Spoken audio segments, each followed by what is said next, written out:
It's your boy Conserviz34 coming to you here on Thursday, June 14th, 2018. Wanted to do a review of the Dead and Company show I went to yesterday at Hartford, Connecticut, Xfinity Theater, fourth Dead and Company show ever. And I just want to give some of my thoughts. Full disclosure, I am still overwhelmed by the Grateful Dead catalog, by the Jerry Garcia catalog, by the Bob Weir songs that are also played and floated into the sets. That's just my full disclosure. I still am learning a lot about the Dead. I've only been listening to them heavily for a couple of years, and I've always listened to them. I've had different playlists over the last 5 to 8 years of different classic rock and jam bands, but it's stuck with me. I would say the last 3 or 4 years as far as me understanding it. It's a high learning curve, especially when you don't grow up in that era. And I was actually talking to my neighbors next to me. I believe it was Tom and Rob from Western Mass. Shout out to you guys about how I kind of came about to discovering the Grateful Dead, and it really was around that fairly well, and John Mayer really becoming a fan himself era. But I really explained that I come from a background of the Baptist church here up in Connecticut, and I go every Sunday. I play in my church as well, guitar here and there, and that got me to blues. That got me to jam bands, and obviously, when you get into jam bands, you have to listen to the Grateful Dead. And I told the guy next to me, I think that was Tom, and he said, "You know what? I don't go to church really, but this music is my religion."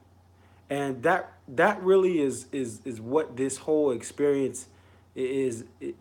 Just when he said that, it made me think about why people love this music, why I have been attracted to this music, and it's really this is the soul in the music. It's the heart, it's the passion, it's the life lessons in the music that make the Grateful Dead's catalog great. And I knew some songs. I didn't know other songs very well. And, there were other covers that some I did know. Like Next Time You See Me, I was excited for that. But, the Dylan cover and the Henry Thomas cover aren't as familiar to me. And it's very overwhelming, like I said. But at the same time, it's an experience. It's almost a clinic in many ways as a guitar player to see what everyone is doing. It's taken me a while to understand exactly what Bob Weir does in some of his rhythm guitar parts, especially when you have John and what used to be Jerry playing over them where they're very subtle. But I've learned to appreciate them. I love O'Teal, because I've loved him with the Allman Brothers, and he does his job on the bass. But it's still a learning process, understanding what O'Teal does on songs versus what uh, you know Phil Lesh did with the Dead. The tempos can. I'm starting to learn at show number 4 how some of the tempos, like Hell in the Bucket, which I've always known are slower, but I could feel it now that I've been even more engaged in the music of listening to Grateful Dead classic concerts all across the internet, and you know and now hearing Hell in a Bucket live, like, oh, it's so slow. But then also seeing that this band Dead and Company can speed it up on songs like Cumberland Blues for a song. It just was a great experience, and it's something that, again, I'm still trying to figure out how I'm gonna learn all this music. How am I gonna be able to encapsulate it so that when I get to every song in a show, as long as this band plays, I can understand everything. But I may get a lot of it. I may never get some of it. But that's what's great about this music. There's so much to explore. There's so much to understand, and even me being a newer fan and many people being older fans, it's a great interaction. There were kids younger than me, and I'm 27 at the show with their parents, and it's a great thing there. There are people that are taping these shows that are old, and no offense to them, but they're old, but they still want to tape these shows. They want to spread them around the world. A little bit different than the tapers spreading tapes back in the 60s, 70s, and 80s. and 90s, but you know, it's still something that, you know, people have that passion. And this is why I go to concerts. You know, going last week to Kendrick Lamar, which is completely different. It was like everyone was younger than me. It's a different crowd, but you know what? There was a live band. There was a live band behind Kendrick. There were people that loved music. It brought people together. And the Grateful Dead, this past, you know, just less than 24 hours ago, they brought people together. And that's what makes music great. The people that I meet at these shows, I go to the last two shows I've been to, Kendrick and then the Great or Dead and Company. I've rode solo. Okay, I haven't had someone to go with.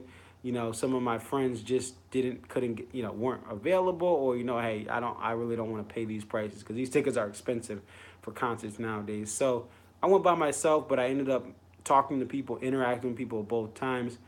And live music is something that is just, it will always be a passion of mine.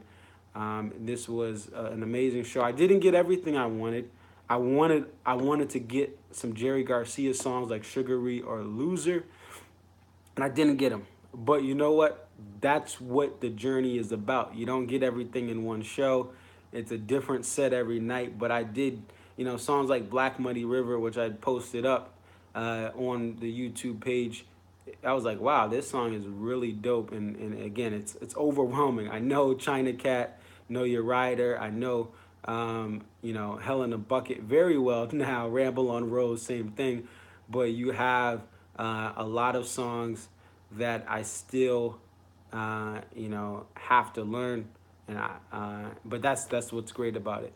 So there's not much. The only thing that I would say, as far as I would like improved, um, if they could, if the encores were a little more unpredictable, like they just whip out a song out of nowhere, um, you know, and close with a song that's like, ooh, what's it gonna be?